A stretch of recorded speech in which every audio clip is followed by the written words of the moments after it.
Bueno, vamos a ver qué pasa con el rinconcito literario. ¿Cómo estamos? Ahora Anita, sí, Ahora muy sí. bien, muy ¿Cómo bien. estamos? ¿Qué Muy traes hoy? bien, un gusto de poder estar nuevamente después de un mes y un poquito más que no podía venir. Y hoy les traigo, bueno, no les traigo ni un músico como en otras oportunidades.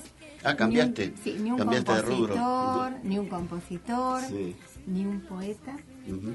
Les traigo un escritor, Ah, muy bien. pero con una característica muy especial, que él no se destacó por ser escritor, sino que se destacó por ser un eximio y famoso deportista.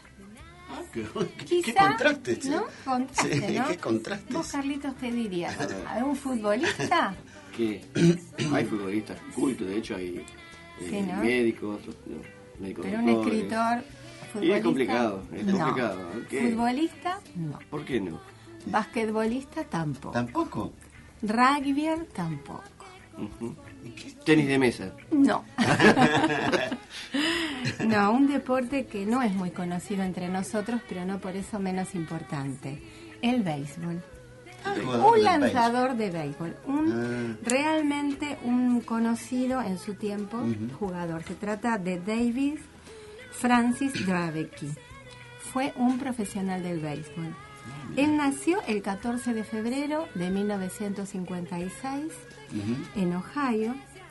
Actualmente es un jubilado americano, es profesional del béisbol, como mencionábamos, un orador, predicador y autor.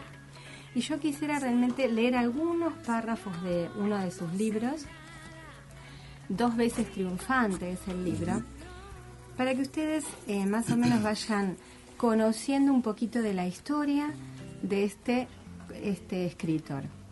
Dice que todo comenzó en el patio de mi casa, dice, jugando a la pelota con mi papá.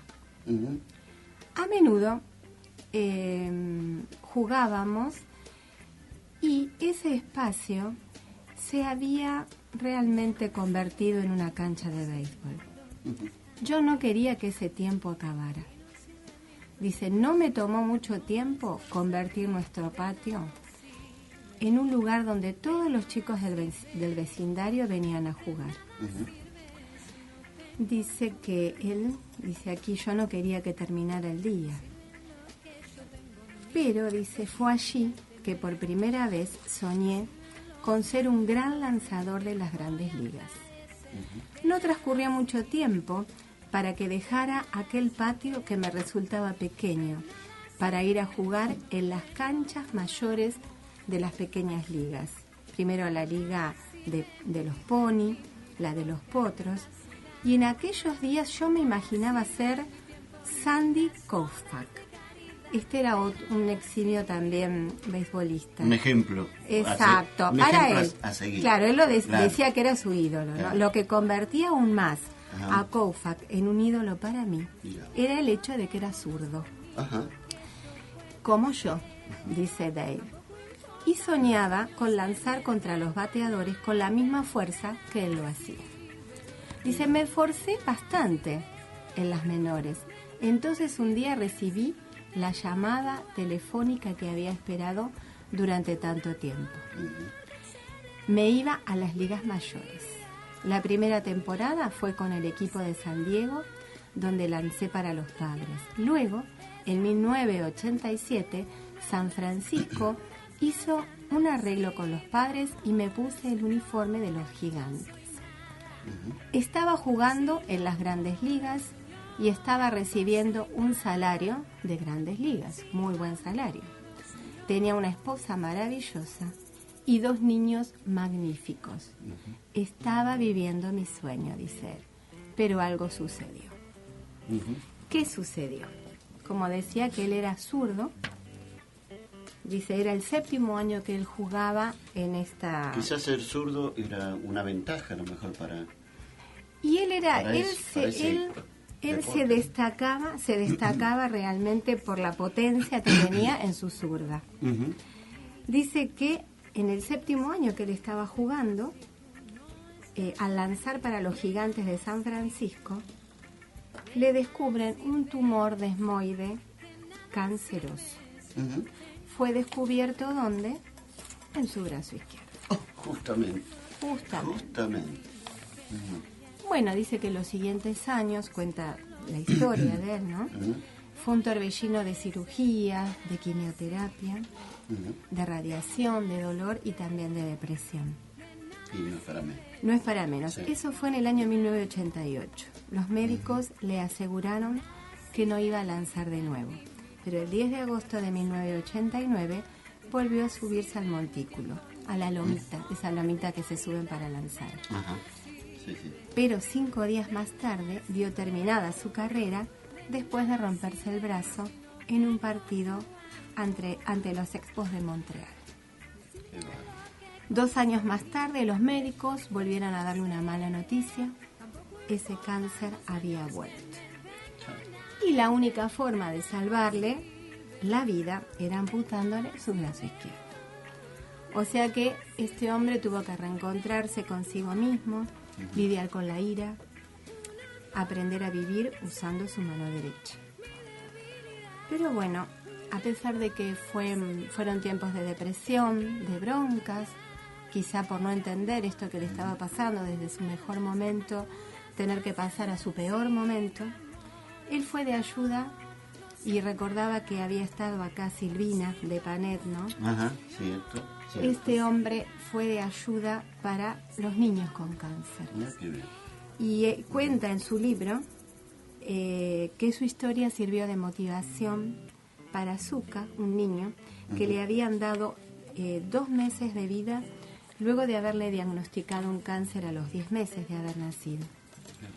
Sin embargo, al igual que Dravike, no dejó de luchar. Llegó el día que estos dos se encontraron, tanto este escritor como este niño, y el lugar fue una iglesia. Se encontraron, desayunaron juntos y se hicieron grandes amigos. Su amistad ayudó a Zuka a superar la siguiente prueba cuando le fue diagnosticado el mismo cáncer que Dave, pero en su pierna derecha. Dios te ama, le decía el escritor a este niño. Y yo quisiera compartir brevemente lo que escribió el médico, que tuvo que tomar la decisión de amputarle ese brazo izquierdo. Este médico dice: la pérdida quirúrgica de un brazo es una tragedia para el paciente y un fracaso para el cirujano. La remoción del brazo de Dave fue más que la pérdida de un miembro, constituyó la pérdida de parte de una vida, parte de un estilo de vida y parte del ser esencial de un individuo.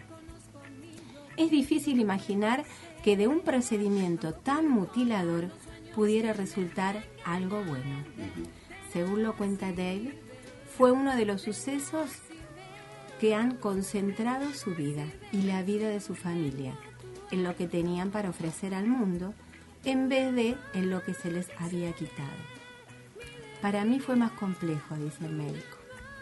El que algo positivo pudiera resultar de una amputación me pareció contradecir todo lo que creía y lo que me habían enseñado a hacer. Sin embargo, mediante una reserva interior, Dave ha aceptado la pérdida de lo que hasta aquel momento fue su posesión más importante. La ha entregado y dejado y ha permitido crecimiento, de manera que la pérdida en alguna forma lo ha hecho más grande. Dave ha mostrado que en los tiempos difíciles puede fortalecer una relación, cambiar el rumbo de una vida y proveer esperanza e inspiración para todos. Para este servidor ha sido un privilegio el haber ayudado en una parte muy pequeñísima en esta historia. Dr. Murray Brennan, Centro Oncológico Memorial Sloan Kettering. Esto es lo que decía el médico, porque se asombraba de la fe de este ex beisbolista, ¿no? Y él dice en su libro, dice, cuando uno habla de béisbol, ¿qué bateador o jugador nos viene a la mente? Yo que no conozco nada, ¿quién? A ver, Carlitos. ¿Quién? ¿Y quién La estuvo? película Hércules, Vigila. Vigila. Hércules Vigila, que había un perro grande que no deja, que los chicos bateaban y tiraban la pelota y el perro se quedaba con la pelota. Aparecía Babe Ruth. Era muy conocido. Bueno, y dice que a veces Babe Ruth para el básquet es como San Juan 3:16 para la Biblia. Puede alguien no conocer de béisbol y conoce este nombre, y hay personas que no conocen mucho la Biblia, pero conocen San Juan 3:16. Claro, recordamos que San Juan 3:16 nos dice que de tal manera amó Dios al mundo, que dio a su Hijo unigénito, para que todo aquel que en Él cree, que cree en el Hijo, tenga vida eterna, dice en Juan 3:16, ¿no? Vos sabés, Marita, me quedé pensando mucho en lo que este beisbolista le decía al chico: Dios te ama. Y sí, es muy fácil acariciar el rostro de una persona que tiene un problema y decirle Dios te ama, pero en la mente y en el corazón de la persona que está sufriendo puede anidarse con lógica la respuesta: sí, Dios me ama, pero ¿y esto que tengo encima? ¿De qué se trata? ¿No? Por ahí la explicación que podemos a la que podemos arribar es en base a lo que la palabra de Dios dice, ¿no? Dios dice que puso eternidad en el corazón del hombre. Eternidad en el corazón del hombre. ¿Qué significa esto? No tiene fin. El hombre nace, tiene un principio y no tiene fin. El tema es, desde ese nacimiento hasta la eternidad, ¿cómo vas a pasarlo? Por ahí pasás un pequeño tiempo, como decíamos, como este chico, o como esta persona, sufriendo la mutilación de un miembro. Pero ¿qué de la eternidad? ¿Qué de aquella vida que no tiene fin? ¿Cómo lo vas a pasar? Para Dios es muy importante esa vida, y no esta, la cual te puede entristecer, con justa razón, te puede, no sé, limitar. Hay un montón de factores que pueden llevarte a no sentirte bien. Pero Juan 3:16 dice una gran verdad. Dios dio a su Hijo. ¿Para qué? Para que la eternidad de tu vida tenga importancia sustancial en vos. Para que la eternidad de tu vida la pases en los cielos, que es mucho mejor, como dijimos al principio, ¿no? A veces no tomamos muy en cuenta qué significa todo eso. Porque para Dios te aconseja que es más fácil o mejor sería cortarte la mano, sacarte un ojo, con tal de no perder la eternidad. Claro. Y nosotros nos limitamos y nos queremos limitar a esto del cuerpo, y no me venga a decir cortame la mano para yo tener una eternidad. No es eso, no, claro. Es que el tema es que lo limitamos tanto a esto que no vemos el más allá. Y como vos bien dijiste, nos puso eternidad en nuestro corazón, y a veces nos cuesta arribar a pensar qué es eso. Estoy acá y no veo mi eternidad, veo que voy a tener un fin, que el fin es muerte como para todos. Entonces, a veces al ser humano nos cuesta pensar de que hay algo más allá, y ese más allá lo tenés que decidir ahora y ya acá, porque como bien decimos muchas veces acá en el programa, la fecha de vencimiento las tenemos todos, pero no sabemos cuándo. Exacto. No es como los productos que vas a un supermercado y lees la fecha de vencimiento está el día. Sí. Todos la tenemos, pero no sabe nadie quién y cuándo.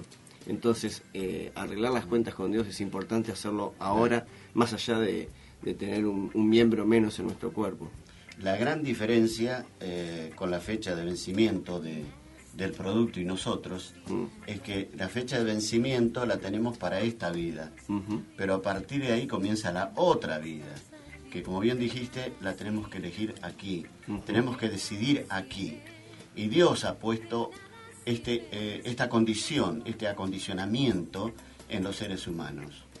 O aceptamos la vida eterna, reconociendo, como decíamos recién, Juan 3:16, reconociendo que Dios ha puesto todo de sí para que la vida eterna sea una realidad a través del perdón de tus pecados, a través de recibir por el sacrificio de Cristo en la cruz, porque el tema es vida por vida. Tu eternidad va a ser una eternidad de muerte si no te das cuenta y aceptás la vida eterna que emerge de la obra de la cruz del Calvario. Dios puso a su Hijo allí para que tus pecados sean cargados allí. Hay un texto en la palabra de Dios que dice: la sangre de Jesucristo, su Hijo, nos limpia de todo pecado. ¿Vos creés que vas a entrar al cielo con algún pecado? Imposible. En el cielo es imposible el acceso del pecado, ¿no? Aceptamos el mate y los televidentes me van a permitir que disfrute un mate aquí en la radio, obviamente. Decía entonces que Dios ha puesto todo de su parte para que tengas esa vida que vale la pena vivir y que comienza aquí y no termina jamás. Cuidado, no te estamos vendiendo algo, no. Te estamos señalando algo que es muy distinto. Dos cosas en ese algo. Lo primero que te señalamos es tu propio pecado. Sin pecado es imposible. Y lo segundo, lo grandioso. De tal manera amó Dios al mundo, a vos, que dio a su Hijo unigénito, para que todo aquel que en Él cree, lo acepte, tenga vida y vida eterna. Marita, gracias. Bien, bueno. Por haber venido, gracias por estar este tiempo y traernos esto tan hermoso como sacar de una persona, ¿no? su problema y a la vez sacar de esa misma persona cómo ese problema puede ser salvado a través de la intervención de Dios, ¿no? Correcto.